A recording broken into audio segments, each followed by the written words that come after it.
Sir, CM Revanth Reddy ఒక proposal తీసుకొస్తూ ఉన్నారు సార్. ఉద్యోగుల జీతాల్లో నుంచి 10 నుంచి 15% వారి తల్లిదండ్రుల ఖాతాల్లో క్రెడిట్ అయ్యే ఆలోచన చేస్తాము అని చెప్పి. సరే, ఈ ఆలోచన మంచిదైనా, ఆచరణ సాధ్యమా?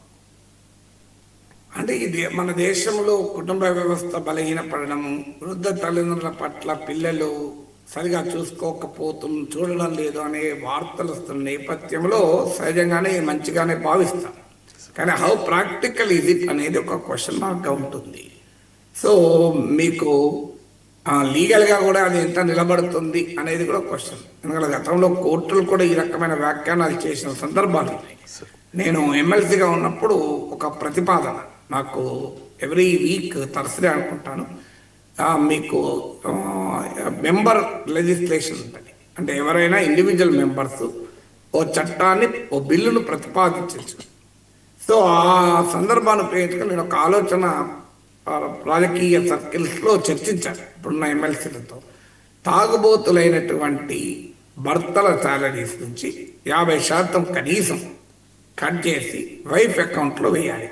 ఎందుకంటే చాలా కుటుంబాల్లో మగవాళ్ళు తాగి తందనాలాడుతూ భార్య బిడ్డల బాగోగులు కూడా చూసుకొని ఉదాహరణలు మనకు చాలా కనబడతాయి. సో దీన్ని నివారించాలని ప్రతిపాదించారు. చాలామంది మంచి ఆలోచన సార్ అన్నారు.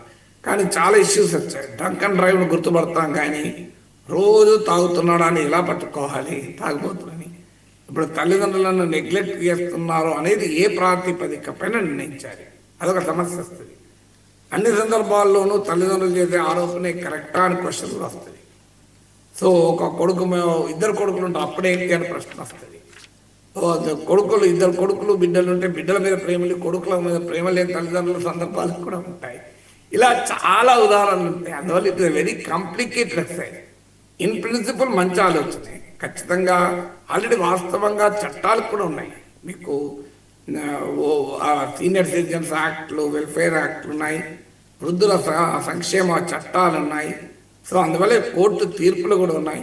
తల్లిదండ్రులను సరిగా చూడడం అనేది పిల్లల బాధ్యత. అసలు ఒక నిజమైన అసలు దానికి చట్టాలు చేయాలని అవసరం ఉండకూడదు.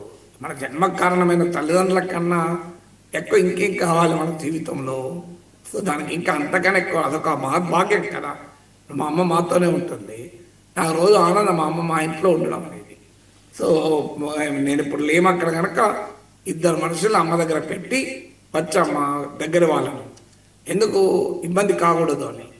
సో అందువల్ల మనము ఎప్పుడైనా తల్లిదండ్రుల పట్ల బాధ్యతను జమాలెక్కలు వేసుకోకూడదు. వాళ్ళే లేకపోతే మన జన్మే లేదు కదా.